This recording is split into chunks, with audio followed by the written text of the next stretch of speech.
이번 주 말씀 나눔은 남성 일목장입니다. 나오실 때 큰 박수로 격려 부탁드리겠습니다.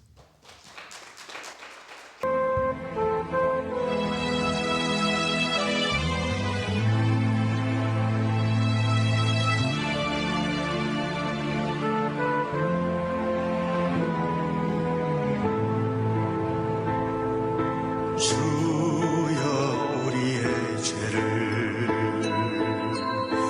용서하여 주소서. 지난 날의 잘못을 사하여 주옵소서. 주여 우리의 죄를 용서하여 주소서. 지난 날의 허물을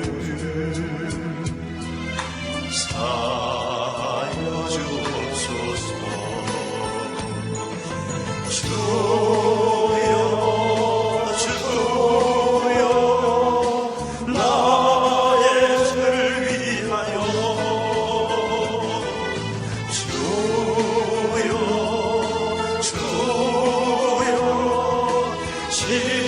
십자가를 지셨네.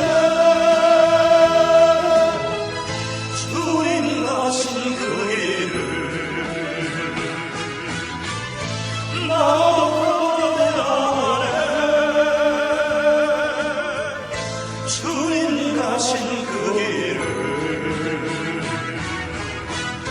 나도 걸어가네.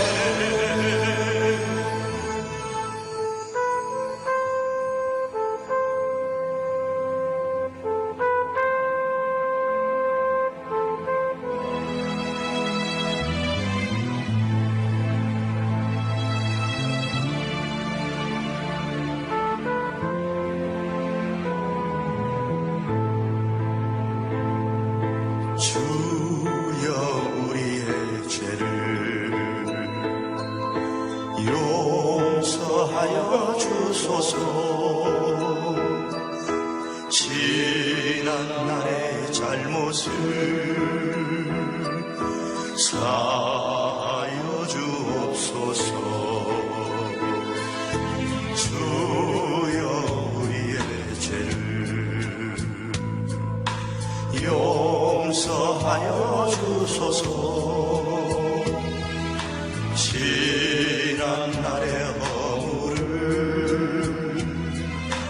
사하여 주소서.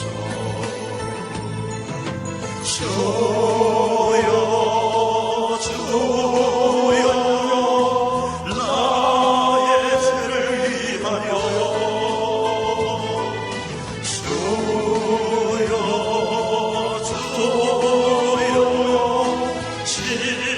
십자가를 지셨네. 나의 생명 다하여 주를 위해 살리라. 어린아 되어도 찬양하며 살리라. 찬양하며 살리라. 아멘.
말씀을 전하는 게 이 자리에 사는 게 싫어서 올해 이제 2년차 들어온 과정에서 이 자리에 안 서고 싶었는데 우리 목사님의 연구 대상인 내가 이 자리에 결국 섰습니다. 지난주 말씀에 성령의 불을 사모하는 날이라는 말씀을 들었었는데 성령의 역사를 이제 우리가 체험하고 산다고 하지만 제 자신을 돌아봤을 때 너무나도 부족하고 지금 살아오는 내 삶이 일에 매여서 열심을 내지 못하고 기도도 부족하고 모든 모임에 참석하지 못했던 지난날에 있어서 더더욱 이 자리를 피하고 서지 못했던 지난 시간이었습니다. 그래서 이 자리에 올라온 이상 이제 내 모든 걸 내려놓고 오늘 이 시간에 여러분께 내 지난 모습과 또 살아온 나의 삶을 한편을 보여드리려고 이 자리에 섰습니다. 여러분 저기 손을 한번 펴보십시오. 손을 펴는데 그냥 펴지 말고 쫙 한번 벌려보십시오. 조금 시원하시죠? 손을 이게 움직이면 이게 까딱까딱하면 여기에 움직이는 부분이 있어요. 팔 중간 가운데 이 부분을 손을 내려놓고 구부리면서 이걸 문질러주면은 손이 많이 풀려요. 그래서 사무직을 일하든지 또는 저같이 손을 많이 쓰고 몸을 많이 쓰는 일을 한 사람도 이게 도움이 많이 되고 그런 것 같습니다. 그래서 최근에 제 손이 안 오그라져요. 일을 많이 하다 보니까. 그래서 그 손을 피고 문지르고 했더니 많이 풀어지고 좋아졌습니다. 그래서 소개해드렸고요.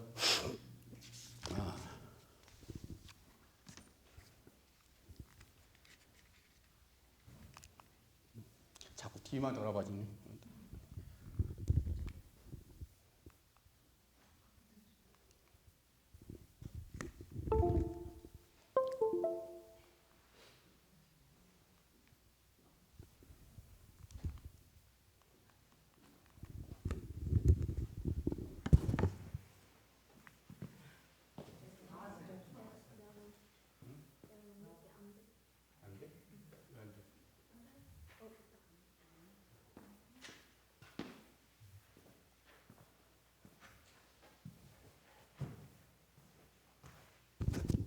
금요일 날 제가 나왔을 때 한번 테스트를 해봤는데 동작이 되길래 마음 놓고 왔더니 미리서 이걸 켜놨어야 되는데 시간이 좀 걸리네요.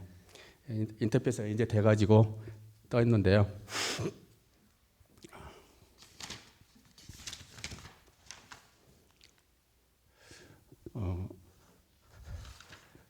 성령의 역사에서 제가 믿음 안에 살기 위해서는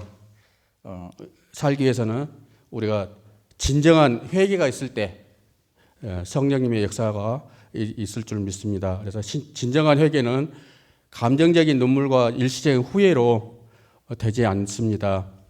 헬라어로 메타노니아라고 생각, 마음, 방향의 완전한 변화가 있을 때 이루어진다고 봅니다.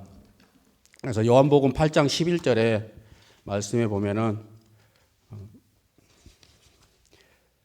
예수께서 이르시되 나도 너를 정죄하지 아니하노니 가서 다시는 죄를 범하지 말라 하시니라 말씀이 있습니다.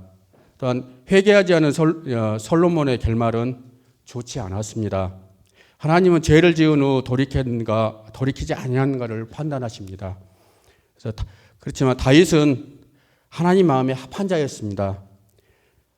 그렇지만 다윗은 우리아의 아내 바세바의 그 아름다운 모습에 무너지기도 했었습니다. 그렇지만 나단 선지자의 지적에 회개하고 돌아오는 다윗이었습니다. 그래서 다윗과 솔로몬의 차이를 볼 수가 있습니다. 성경적인 회개의 첫 기준은 진정한 섬김은 제사가 아니라 하나님의 말씀에 순종하는 것이라고 했습니다. 그래서 예수님은 죄의 용서를 주시는 동시에 다시는 죄를 반복하지 말라 하십니다. 진짜 믿음은 주여 주여 한다고 해서 다 천국에 가는 것이 아니라 다만 하늘에 계신 내 아버지의 뜻대로 행하는 자라야 들어간다고 하셨습니다. 그래서 마태복음 7장 21절에 보면은 나더러 주여 주여 하는 자마다 다 천국에 들어갈 것이 아니요 다만 하늘에 계신 내 아버지의 뜻대로 행하는 자라야 들어가리라고 하셨습니다. 그래서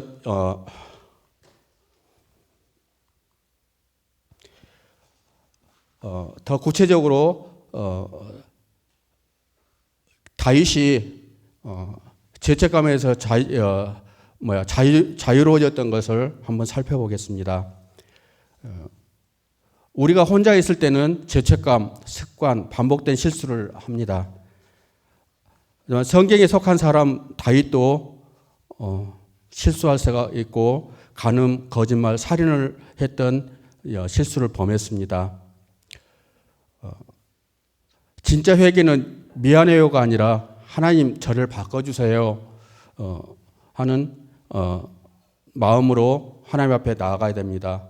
시편 51편 10절에 하나님이여 내 안에 정한 마음을 창조하시고 정직한 영을 새롭게 하소서 말씀이 있습니다.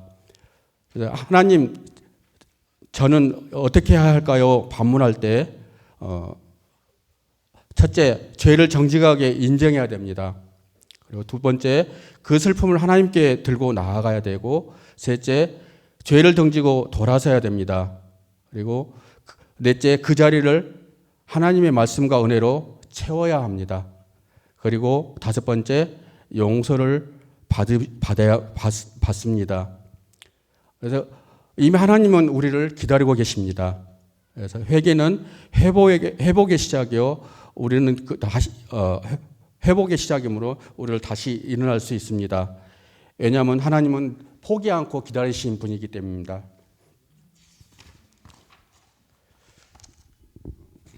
조금 경직된 것 같아서 우리 337 박수 한번 쳐보겠습니다. 제 먼저 하는 거 따라서 하십시오. 337 박수 짝짝짝 짝짝짝 짝짝짝짝짝짝짝. 제가 337 박수를 친 거는 우리의 건강에 박수를 치는 게 좋다고 했습니다. 그런데 그냥 박수 치고 우리가 찬양할 때 박수 치고 해서 그것도 도움이 되겠지만 진짜 우리 건강에 도움이 되기 위해서는 박수 치는 게 방법이 달라야 됩니다. 우리가 하루에 한 번씩 샤워하고 목욕할 때 그때 따뜻한 물에서 박수를 30초씩 쳐주시면은 건강에 도움이 됩니다. 그걸 알고 유튜브에서 저도 얻은 건데 그걸 보고 제가 그거를 해봤더니 제가 점심 때 주먹밥을 많이 먹어요. 혼자 가서 그러다 보니까 주먹밥을 먹는데 속이 쓰리고 불편할 때가 많았어요. 근데 그렇게 쭉 한 일주일 하다 보니까 속쓰림도 적어지고 건강에 많은 도움이 된 것을 느꼈습니다. 그래서 샤워할 때 꼭 잊지 마시고 30초씩 박수를 치시면은 건강에 도움이 되실 겁니다.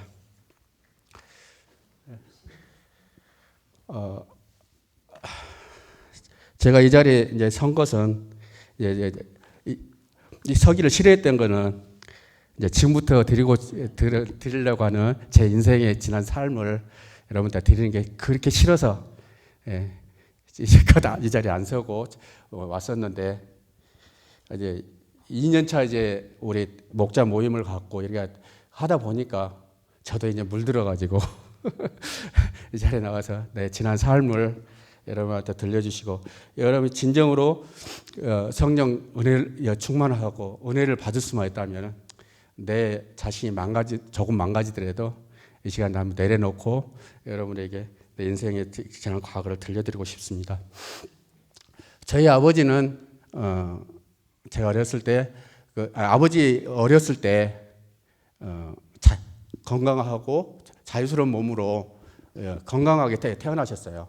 그런데 우리 아버지는 어렸을 때 그 옛날에 시골집에 보면은 마루가 엄청 높아요.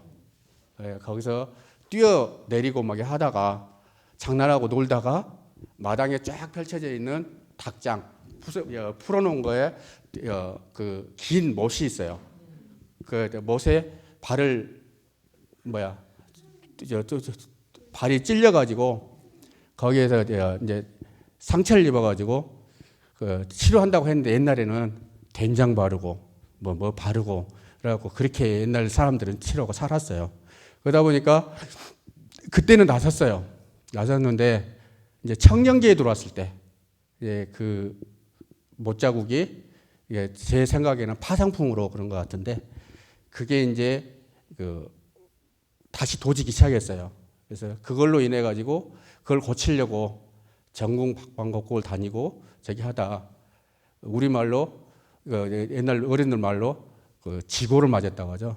그래갖고 그 다리가 뒤틀리고 그 장애를 입으셨어요. 그러면서 이제 그런 몸으로 이제 살면서 저는 이제 불구의 아버지만 보고 살았습니다. 그래서 지금도 온 집안 식구가 다 장애하고 어려운 모습만 갖고 있어가지고 오로지 저하고 여동생만 온전한 건강한 모습이었고 장애만 보고 살아서 지금도 장애자를 보면은 안쓰럽고 마음이 아프게 살고 있습니다. 그래서 그렇게 아버지가 이제 몸이 안 좋은 상태에서 그 나중에 이제 치료되고 복구는 됐지만 아버지가 담배를 많이 피우셨어요. 그래서 엄청난 양의 담배를 피우고 대박이라고 그러죠. 옛날 때 그 뭐라고 그러나 저기 쌀 양을 잰다든지 하는 용기 그 한 대 두 대 할 때 그 대 한 바구니를 하루에 그 한 바구니씩 담배를 피웠는데 그때 보통 담배가 아니고 시골에 저기 담배 그 농장에 보면은 바닥에 깔려 있는 전잎이 있어요. 그 전잎만 모아서 담배를 피웠어요. 그걸 그때는 이제 돈이 없으니까 아버지가 그렇게 몸이 안 좋고 돈이 없는 상황이 돼버리다 보니까 그 한 대박씩 담배를 피웠어요.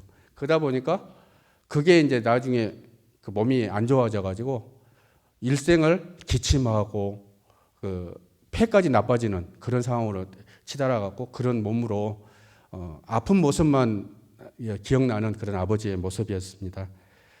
그런데 그렇게만 살았으면 좋았는데 우리 아버지는 아주 그 독실한 그 불교 신자였어요.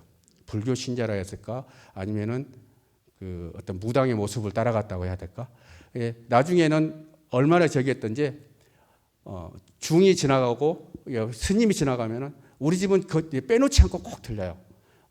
와서 들려서 시주 받아가고 했던 집이었는데 나중에는 아버지가 어느 단계까지 하냐면 뭐 칠성 뭐라고 하나 큰 그림이 있어요. 집에다가 불상까지는 못 갖다 놓고 큰 그림 2개를 벽에다 딱 붙여놓고 목탁을 쳤어요. 아버지가 목탁까지 치고 앞에다가 제단 만들어 놓고 거기서 제사 지내듯이 매일 새벽에 목욕하고 공을 들였어요. 그렇게 되다 보니까 결국은 어떻게 됐냐면은 우리 집에 부엌에서 그 그릇 하나만 옮기고 아니면 또 뭐가 조금 문제가 생기면 수리를 해도 한 사람씩 다 자빠져요. 아파요. 이 사람이 아프고 저 사람이 아프고 온 집안이 이제 환자뿐이에요. 그러게 이제 겹치고 또 겹치다 보니까 나중에는 이제 더 이상 온 집안 식구가 다 들어누워 가지고 있는데 그때 이제 광주로 이사 와 가지고 우리 집 앞에 새로운 땅을 사 가지고 그때 이제 한옥집을 아버지가 지었어요. 그 복잡한 상황에서 온 집안 식구가 다 들어누워 가지고 있는 상황이 되다 보니까 이제 아버지는 어머니가 손발을 들었어요. 이 상황에서 더 이상 이제 안 되겠다 싶어 가지고 찾아간 것이 우리는 임동에 살았었고 저기 광천동에 광천 중앙교회가 있었습니다. 예, 그때가 국민학교 5학년 때 그때 이제 그 교회를 가기 시작했는데 그때 어머니하고 저하고 그 교회를 나가기 시작해서 이제 자전거를 타고 가기도 하고 눈이 오나 비가 오나 열심히 교회를 다녔습니다. 그래서 그게 제 믿음의 시작이고요. 네, 그렇게 하면서 이제 중학교 다닐 때쯤에는 학습 세례 다 받고 이제 열심히 신앙생활을 했고 그리고 이제 고등학교 졸업해서는 이제 지율학교에 봉사도 하고 그리고 교회 행사에 최선을 다하고 열심히 했었는데 지금은 제가 일에 파묻혀가지고 열심히 못 내서 죄송합니다. 이제 그렇게 하다 보니까 이제 그런 상황이었고요. 이제 나중에는 이제 제가 그 79년도에 이제 고등학교 졸업을 하고 80년도에 5.18이 발생이 돼가지고 이제 집에서 있게 되는데 그때 당시 제가 고등학교를 농업고등학교를 다녔어요. 예.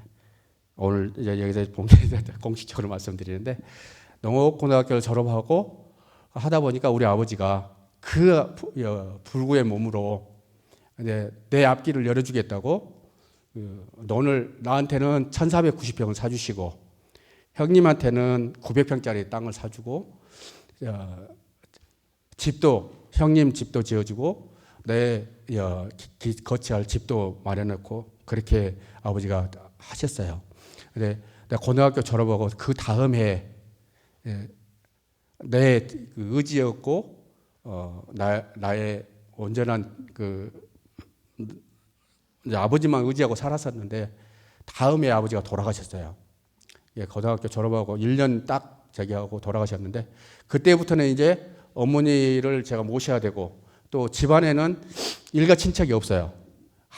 고조 할아버지 때부터 아들은 쭉 독자로 내려오다가 이제 저에 이르러서는 이제 독자가 돼버렸어요. 결국은 그러다 보니까 의지할 데도 없고 그런 상황에서 이제 어머니 한 분 모시고 있다가 군대 갈 때가 됐어요. 군대를 가려다 보니까 저기 어머니 혼자 두고 가는 게 좀 안쓰럽고 또 그때 당시 이제 조그만 초가집에 살다가 아버지가 돌아가기 직전에 150평짜리 대지를 장만해 놓은 게 있었어요. 근데 그리 이제 더 나은 공간이어서 이사를 하려다 보니까 그거에 집이 좀 기울어 있어요. 그 옛날 집은 보면은 이제 바닥 수평이 안 맞든지 지대가 옆으로 기울다 가면은 그 목조 건물이라 옆으로 기울면은 집이 쓰러지려는 그런 모습이 보이거든요. 근데 그 집이 더 나은 상황에서 이사는 했어요. 근데 군대 가기 전에 그 집을 도저히 어머니를 두고 군대를 못 가겠길래 그 집을 헐고 제가 집을 지었습니다. 그 집을 지으려고 하니까 그때 그 주변에 있는 행정구역이 도로가 인접이 안 돼 있어요. 앞으로는 골목이 안 닿아 있고 뒤로는 교회 땅에 맞물려 갖고 그 도로하고 연결이 안 돼요. 근데 그거를 이리저리 노력을 해가지고 엄청난 노력을 해가지고 그걸 불법 내지는 합법으로 그 허가를 내 가지고 집을 시작을 했어요. 그 집을 완성은 못하고 거의 마무리 단계 인테리어 공사는 못하고 마무리 단계까지 해놓고 군대를 제가 갔습니다. 그 40년 만에 제가 군대 갔던 모습을 한번 보여드리겠습니다. 저는 전방 부대에 배치를 받아가지고 그 철책선에서 일반적인 철책만 지킨 게 아니라 우리 부대원 우리 소속 소대가 그 수색의 중대에 있다가 떨어져 나온 그런 부대원이었더랬어요. 그래서 그 좀 악랄하고 그 강화대가 이제 엄청나게 좀 무시무시한 소대였어요. 그러다 보니까 이제 철책선에 보면은 GP하고 그 통문이 있어요. 그 비무장대 내로 들어갈 수 있는, 그러니까 철책선 안에 비무장대 들어가는 그 통로하고 GP만을 우리 소대가 맡으면서 이 옆에 있는 견장에 태극기가 붙은 거는 우리 소대만 오로지 붙일 수가 있었고, 밖에 나와서 이것도 태극기 마크 붙이고 다른 사람들 다 후루꾸로 휴가 나오면서 붙이고 돌아다닌 거예요. 근데 저는 거기에서 실제 우리 통문하고 GP에서만 태극 마크를 달고 근무를 했었습니다. 그리고 이제 제가 농업고등학교 졸업하고 제대를 했는데, 직장 생활을 이제 내가 아버지가 만들어준 땅도 있었고 농사를 지으려고 마음을 먹었는데 온 집안에서 농사를 짓지 말래요. 앞으로 장래성이 없고 저기 하니까 농사를 짓지 말라고 해서 이제 뭔가를 해야 되겠는데 고민하고 있다가 수원 삼성전자에 발이 닿아가지고 그 면접을 보고 합격을 해서 따블백 큰 트렁크 하나를 하고 새벽에 수원으로 갔습니다. 새벽에 도착해가지고 방도 안 나왔죠. 아무것도 없는 상태에서 그냥 백만 메고 수원으로 갔어요. 그날 출근을 해야 돼요. 근데 어디 놔둘 데가 없는 거예요. 식당에다 맡겨놓고 출근을 했었습니다. 그래서 이제 근무를 하면서 제가 일반 평상으로 입사를 했는데 내 경력이 농업고등학교 출신이기 때문에 나는 제일 거기에서 보잘것도 없고 알아주는 사람이 없어요. 그래서 그때부터 저는 이제 무언가 나라는 존재를 보여줘야겠고 이제 뭔가를 이제 나타내겠다 싶어가지고 남보다도 최선을 다했습니다. 그래서 거기서 남보다 더 눈에 띄고 싶어가지고 띄기보다도 내 스스로를 극복하고 내 자신을 찾기 위해서 거기서 이제 노력을 해가지고 그때 당시 로봇가 그때는 한참 그 생산 자동화 시대 시기 붐이 일어나가지고 현장에 이제 그 로봇가 들어왔어요. 그게 다관절 로봇이라고 ROV670이라는 로봇가 들어왔는데 내 생산 공장에 프린트 서킷 보드라고 그 전자레인지나 영상 사업본, TV 본부라든지 음향 사업본부 보면은 안에 항상 기판이 들어가 있습니다. 컨트롤러. 그런데 제가 전자레인지 사업부에서 근무를 하는데 거기에 컨트롤러가 여러 개 들어가는데 그 기판만 만드는 공장이에요. 그래서 국내 제품뿐만이 아니라 세계 각국으로 나가는 제품에 거기다 기판에 부품을 꽂아서 납땜해서 그것만 생산하는 공장이었습니다. 거기서 근무를 하다 보니까 이제 ROV670이라고 로봇가 이제 들어왔는데 이걸 운전할 사람이 없어요. 그래서 저는 그때 당시에 제일 말단 사원이기 때문에 누가 나를 쳐다본 사람이 없어요. 거기에 과장이라든지 반장이라든지 좀 똘똘한 사람들은 다 그걸 지목을 해서 그걸 운전을 하라고 했더니 아무도 못해요. 결국은 돌고 돌아서 한 달 이상, 한 2달 가까이 세월이 흘렀는데 나한테까지 묻더라고요. 로봇 한번 운전할 수 있냐고. 해보면 되지 그걸 못하겠냐고. 그래서 제가 그 로봇을 붙잡고 석 달여를 씨름을 했어요. 뭘 제가 알기를 합니까? 뭘 합니까? 그 로봇을 붙잡고 실험을 해서 프로그래밍을 하고 그 부품을 안 되는 걸 다 뒤박죽 뜯어서 고치기도 하고. 근데 그때 당시 새롭게 이제 그 혁신적으로 자동화를 시작하는 때라 이 기계를 저기서 개발을 할 때 얼마나 뜯었다 붙였다가 했겠습니까? 처음에 개발할 때. 그러다 보니까 이 선이 엄청나게 이제 많은 손을 타가지고 왔을 때는 동작을 했어요. 일주일도 못 가갖고 픽 쓰고 푹 쓰고 가다가 쳐버리고 안 돌아가요. 그리고 또 우리가 쓰는데 어떤 시간 타임도 안 맞고 그래서 그거를 제가 아주 그냥 내 거 장난감처럼 여기도 고쳐보고 저기도 고쳐보고 시간도 단축시켜보고 그걸 한두 달 갖고 놀고 있으니까 이게 사람들 눈에 띄었어요. 그래가지고 그 생산 사무실에서 나를 데려가더라고요. 거기 가가지고 이제 보고서를 쓰려고 하는데 그때 당시에 이제 업무 협조전이라든지 보고서라든지 있으면 다 수기로 썼어요. 한자도 많이 썼고 그때도 한자를 썼어요. 쓰고 이렇게 하고 있는데 이 직장 우리 고참이 그거 하지 말고 컴퓨터에다가만 입력해서 올라오면 결제를 하겠대요. 거기다 그렇게 하다 보니까 이 간단한 업무 협조전 보고서 하나 쓰는데 일주일 걸렸어요.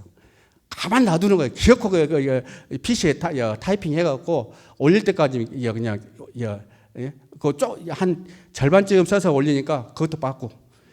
그거 다 채울 때까지 한 장을 다 채울 때까지 계속 빠꾸 시켜요.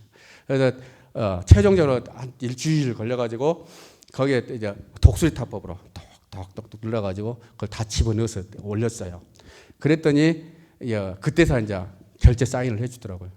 그렇게 시작을 했는데 그때 이제 그렇게 되다 보니까 생산관리본부나 이쪽 자동화 사업부에서 눈에 찍혀가지고 데려가려고 그래요. 그런 과정에서 이제 내 개인적으로 무언가 좀 나은 거, 더 좋은 부서, 더 발전된 모습 이런 것들을 추구하다 보니까 이제 내 스스로도 이제 자동화 팀으로 자리를 옮겼어요. 그래가지고 이제 라인을 툭딱 단축시키는 자르는 과정이라든지 또는 XR 삽입기라고 그 기판에다 삽입하는 장치가 있어요.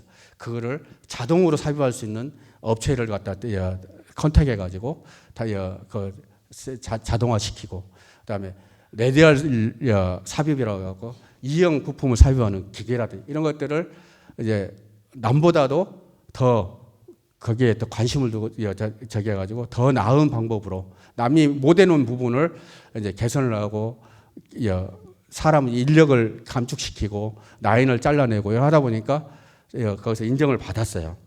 근데 그 과정에서 어머니를 수원으로 모시려고 했는데 안 오셔요. 못 올라오시겠대요. 그래갖고 결국 그 시점에서 제가 광주전자라고 삼성전자 광주 사업장이 생겼어요. 그래서 정근을 해가지고 신청을 해서 광주로 내려왔습니다.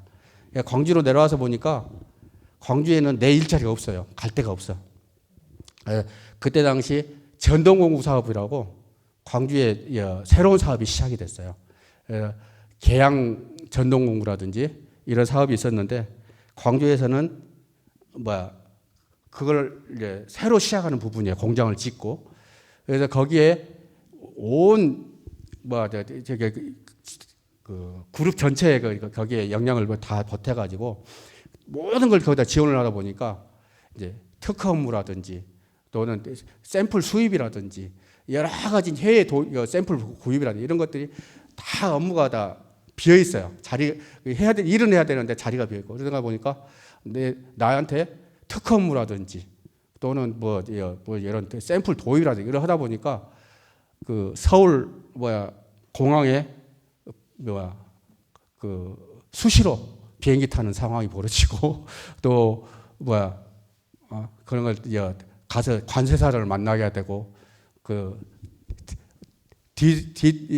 저기로 해서 돈도 줘야 되고 수시로 이제 샘플도 만들어야 되고 이렇게 하다 보니까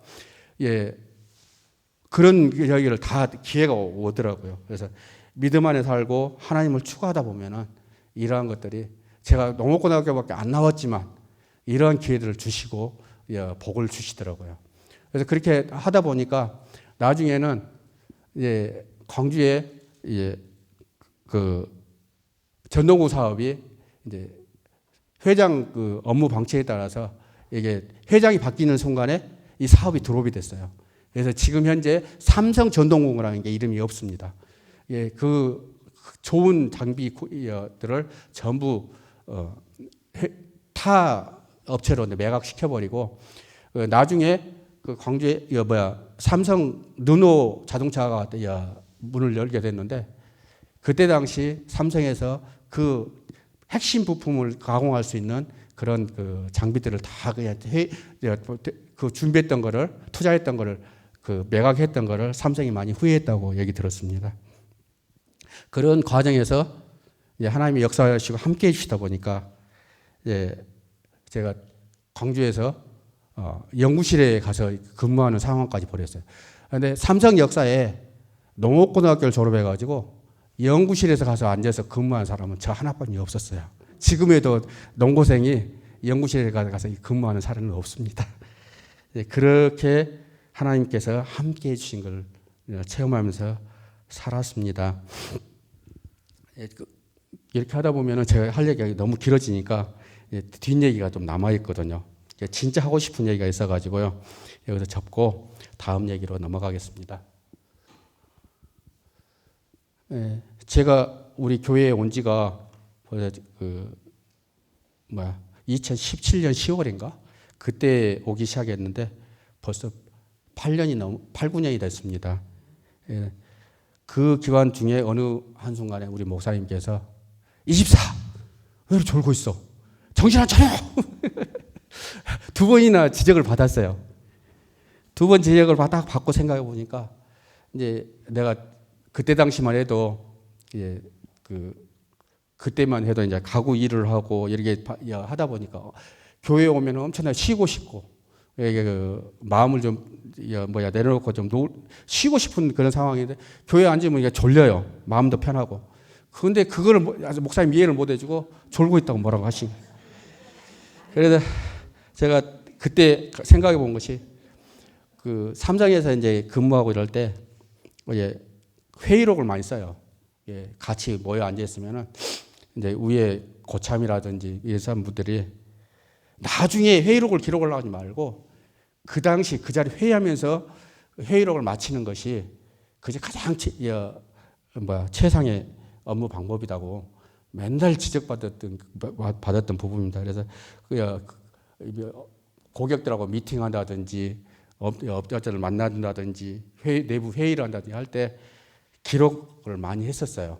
그러다 보니까 그때 생각이 나서 여기 보면 2018년에 내가 지금 여기 갖고 있는 게 최고 옛날 것이어서 한번 넣어왔는데 그때부터 지금까지 제가 기록한 노트가 이만큼 쌓였습니다. 한 8년 됐더라고요. 기록한 것이. 그때부터 이제 기록을 했는데 이거 기록을 하게 되면은 무엇이 좋은 건지 우리에게 왜 이게 기록을 해야 되는 게 필요한지를 오늘 말씀드리고 싶습니다. 그래서 지난주에 제가 목사님이 말씀 마치는 순간에 펜을 놓는 때까지 그러면 제 그 기록이 끝나요. 말씀 시작할 때부터 시작을 해서 말씀을 딱 끝내면은 펜을 놓습니다. 그게 앞에 보이는 11월 16일 주일날 기록한 거하고 좌측에는 좌측인가요?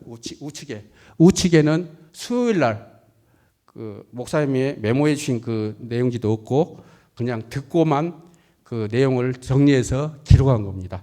그런데 이게 말씀을 기록하다 보면은 제가 갖고 있는 노트를 이걸로 정했어요. 하다 보니까 길이가 짧고 이 한정 내에서 기록하다 보면은 뭐 잘못하면 중간까지 얘기하면 벌써 밑에까지 차버려요. 이거 내 주어진 공간은 이 노트 한 장인데 시작과 끝을 머리부터 끝에까지 딱 계산을 해가지고 밑에까지 내려오면 끝나게 시간 타임을 조정합니다. 내용을 조정하고 그래서 계산을 해가지고 기록하면 저 밑에까지 딱 떠면서 딱 끝나요. 그게 벌써 하다 보니까 한 8년 됐더라고요.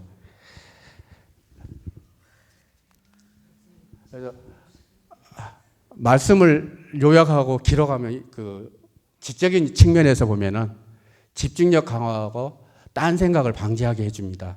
또 말씀을 전체적으로 입체적으로 이해를 하게 해주고 서론, 본론, 결론을 본인이 추력을 해서 그걸 나누어서 이해할 수 있는 그 단계에 이르게 되고요.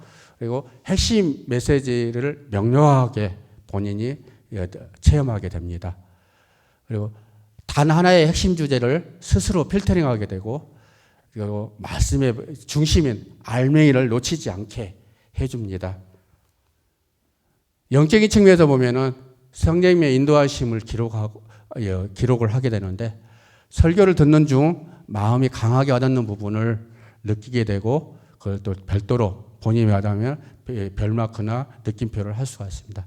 그래서 한 8년 동안 내 한 자리에 앉아서 기록을 하고 있었는데 내 주변에 집사님들이나 그쪽에서는 변화가 일어났어요. 그래서 막 옆에 여러 거 둘러보면은 많이 기록하시고 하신 것을 봤습니다. 그런데 저 멀리 떨어지신 분들은 기록한 걸 못 봤어요.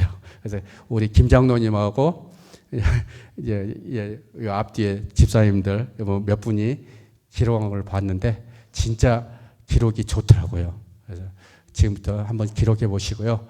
그래서 말씀을 듣는 지식에서 사는 능력으로 변화를 시켜줍니다. 그리고 이 말씀을 내가 기록을 해서 쌓아놓으면은 영적인 도서관이 돼요. 그래서 내가 필요할 때 열어보면은 본인이 생각하고 기록한 거이기 때문에 그게 얼른 찾아지고 또 쏙쏙 들어와 있고 그걸 열어보는 순간 내 것이에요. 그래서 다 확인이 될 수가 있고 본인의 믿음에 엄청난 그 힘이 됩니다. 그래서 실질적인 측면에서 보면은 그 막연한 결심이 아닌 실천 가능한 계획으로 전환이 되고 더 열심히 기도할 수 있는 힘이 생깁니다. 그리고 나눔과 전파의 측면에서 말씀의 핵심을 명료하게 파악하여 말씀을 나눌 때 정확한 메시지를 전달할 수 있는 그 능력이 생깁니다. 그리고 아까 말씀드렸듯이 말씀 기록만 보아도 핵심이 파악되고 시간이 절약됩니다. 네, 그 중간에 많이 끊고 제가 말씀드렸더니 여기까지가 제 오늘의 말씀의 내용이었습니다. 감사합니다. 작정하시고 준비하시고 오늘 올라오셨네요. 뭐 이야기 다 들려면 오늘 밤을 새야 될 것 같기도 하고 어떤 자기 본인의 이야기를 이렇게 이야기한다는 게 쉽지 않은데 이제 어쩌면 우리 이 집사님의 신앙이 오늘 이 시간부터 그러지 않을까. 자기를 다 오픈하고 이제 했으니 이제는 더 그 하나님 앞에서 더 엄숙한 모습으로 신앙생활을 해야 하지 않을까라는 기대가 좀 듭니다. 그런데 집사님 부자시네요. 논도 1,460평이 있으시고 뭐 돼지도 뭐 수백 평 있으시고 그래요. 시간이 많이 갔네요. 고맙고요. 어떤 오늘 목장 모임을 통해서 저기 나무에 매달릴 열매들 예쁘게 이렇게 만들어서 다 달면 좋겠습니다. 그런 시간 갖고요. 한 주간 주 안에서 동행하고 또 승리하는 한 주간이 되어지길 바랍니다. 우리 기도하겠습니다. 오후에도 찬양과 또 특별히 24님의 삶에 대한 간증을 통하여서 도전과 은혜를 받게 하시니 감사를 드립니다.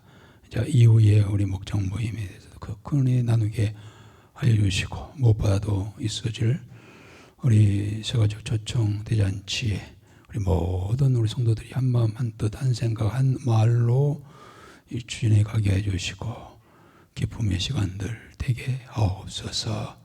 주를 위해서 한 주간 살아가고 주를 위하여 나아가는 저들 앞길에 주님 동행하여 주옵소서.